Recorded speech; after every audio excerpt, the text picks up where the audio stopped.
Vintage Sound 93.1 FM, Tony Tone Show with my coworker Joel Kraus in the studio. I said it right finally. Yes. Yes, it's only taken me a few years. On the MPW Digital TV Celebrity Hotline right now, Natalie Radtke is with us. And Natalie, you swam a lot, and I feel even more out of shape. But first of all, welcome to the show. Thank you for having me. Your story is amazing. So I want you, because I don't want to spoil it because it's your story. So we saw this thing on Fox Sports Facebook page, and tell everybody you swam like 20 miles and then why you wanted to do it. Yeah, so I live out in California. I'm here in Hermosa Beach. I'm from Muscatine, Iowa, and I chartered a boat to take me from San Pedro to Catalina Island with a crew. And then about 11:15 p.m. on Tuesday, August 9th, I jumped in at Catalina Island and swam the 20.2 miles back to Palos Verdes and came into shore on Wednesday morning, August 10th. It all started, actually, I was training for Ironman Canada with Team in Training. This was my second season on Iron Team. In Team in Training, we raised money for the Leukemia and Lymphoma Society. So I was at a party with some friends celebrating one of my teammates' birthdays, and I was talking to my buddy Travis and just kind of figuring out what to do next. You know, what kind of endurance endeavor will I pursue? And he's like, well, what do you like to do? And I said, well, I like to swim. And he's like, oh, you know, there's that swim from Catalina. It's like a 20-mile swim. I was like, oh, that sounds so great. I could do it as a relay. And he goes, why do it as a relay? You're a good enough swimmer. You could do it by yourself. And at the time, of course, I appreciated his inflated sense of my swimming ability. Right. But I had, 2 glasses of wine, and I thought he might be onto something. And so after that, just kind of was talking to my friends that night and got really excited about the opportunity, the idea, training really hard for something that's totally unique and different, at least in my community. And so then, kind of put the stake in the ground saying I was going to swim the Catalina Channel. And I decided to raise money for the Leukemia and Lymphoma Society because that is who I'd done my seasons of Iron Team with. And I was just so inspired by my teammates who were out there because they either lost someone to one of the blood cancers or they were there in honor of somebody that was currently battling.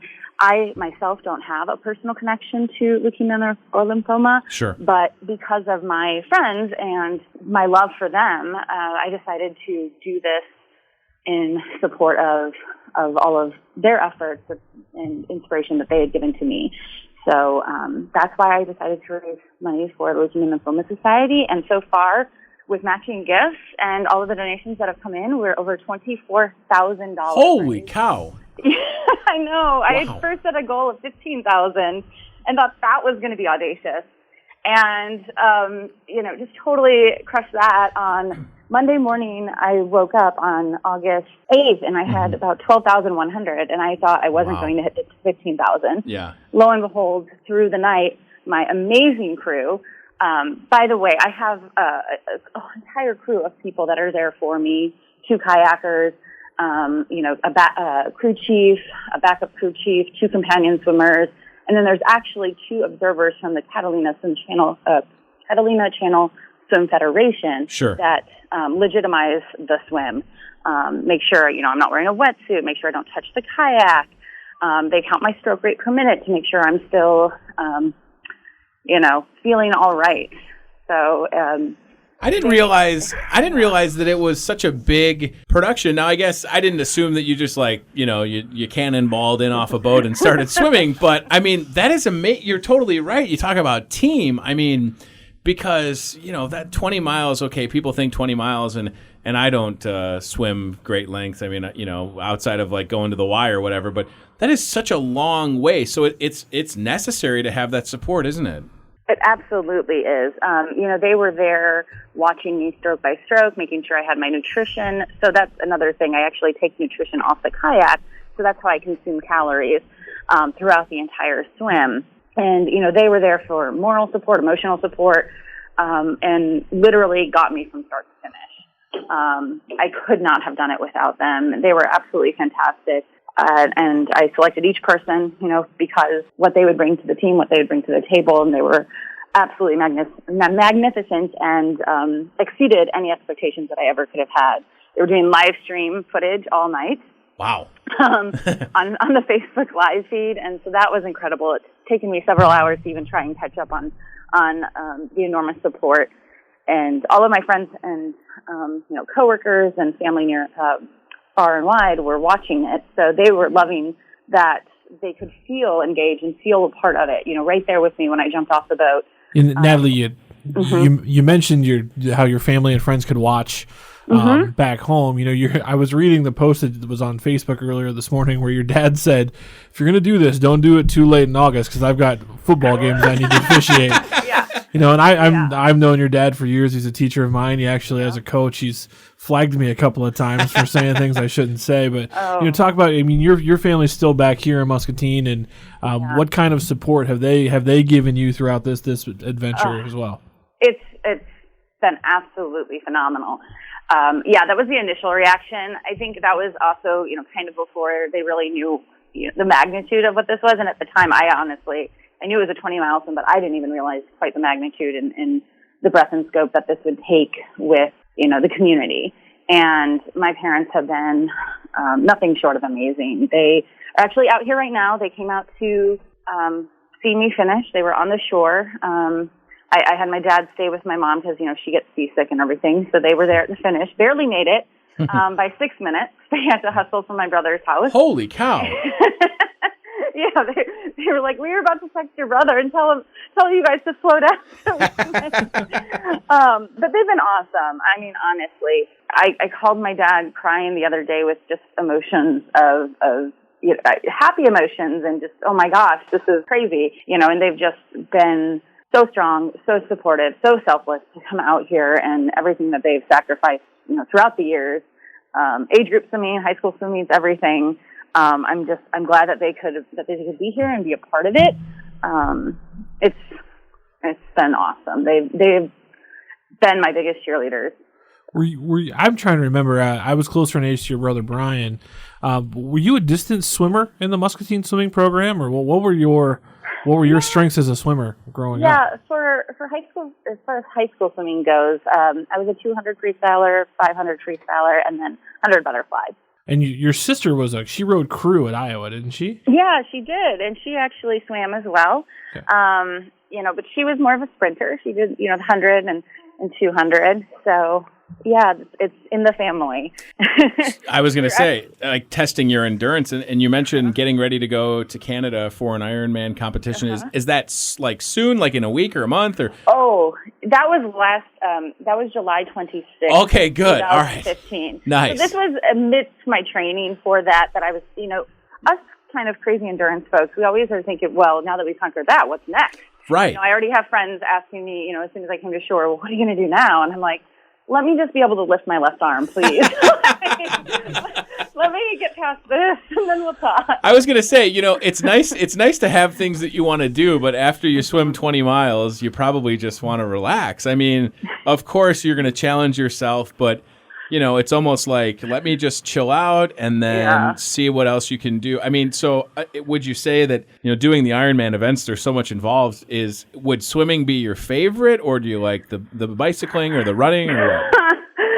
Swimming's absolutely my favorite. I've done a couple marathons, so running's all right, but I'm a terrible cyclist. There's something about being on the bike. I don't know if it was, when you're a kid and you ride your bike and you're with your friends. I have a hard time pushing it and getting uncomfortable on the bike. I know how it feels to be uncomfortable swimming and to be out of breath, and I can handle that. I've done it before, and but just on the bike, it's such a different experience for me. Anyway, people are way faster than me. I get past. I'm in the swim, and then they pass me on the bike. It's like, great swim, yeah, that's awesome. You did an awesome swim. But clearly, I am just moseying on with my bike. Well, listen, we just, as you know, we just had Ragbri come through Muscatine. So maybe, even though cycling's not your strong suit, maybe you do Ragbri. I don't know. I mean, listen. I like cycling. I do. Sure. It's the racing aspect of cycling. So yeah, Ragbri. I mean, it's totally, you go from town to town and camp, drink beer. That's up my alley. I know. That's how I feel like now that I know more about it. It's like, wait, you take a week off and you ride a bike for a little bit and then you drink beer? Yeah. I could totally do that. Yeah. Now, the fact of the matter is, it is in July with all the humidity. Right. And me living in California now for 9 years, humidity and I are not friends. Yeah, so that would be the biggest factor. Well, listen, let me just give you some context. On Thursday, Natalie, it was I think it was 80% humidity by 11 a.m. It was disgusting.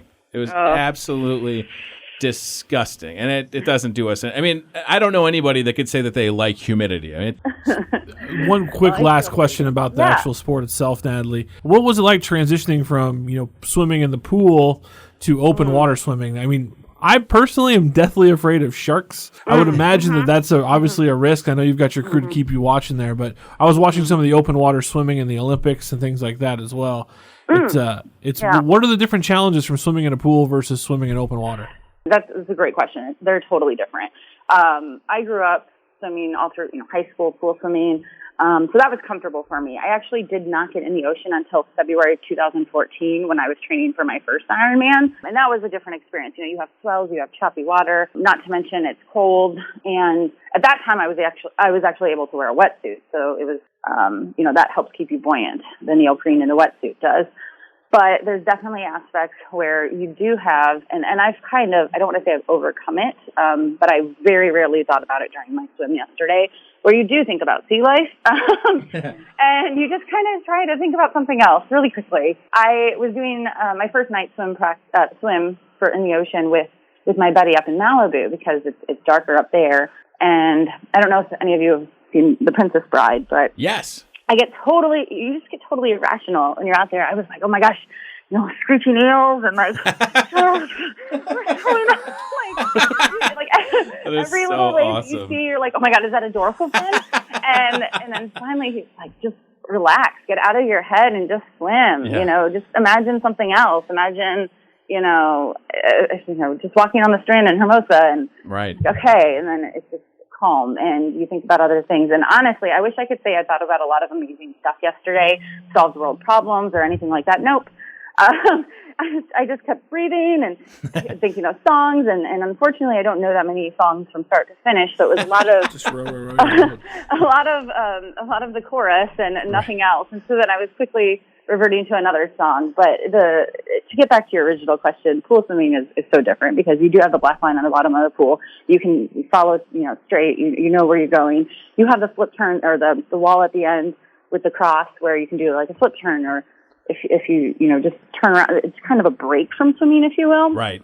My brother said it really well in his Q&A that I posted on my fundraising page, which you guys can check out at swimmingforacure.com. And I do a Q&A with each of my crew members. I introduce them and why I chose them. And so, that was one of the challenges, I think, for him, too, because you also sight. Now, I didn't do much sighting where you look straight ahead to know where you're going. Sure. I didn't have to do much of that during the swim because I had my kayaker to keep me on track. But of course, near the end, when you get excited and you're like, oh my gosh, there's Palos Verdes, I'm like lifting my head out like a prairie dog, like, oh my gosh, there's people there. I know, right? There's people there and it's almost over. And I just want to say that I had an uncle that I lost to lymphoma, and knowing the amount of money that you raised and the people that, I appreciate it. The people that helped you do that, I think that you'll end up inspiring people to do good things. And I think that that's something that we could probably use more of, are people, right? I mean, you're pushing yourself, and it's a great thing to accomplish for yourself, but at the same time, you're helping out such a great cause. And absolutely.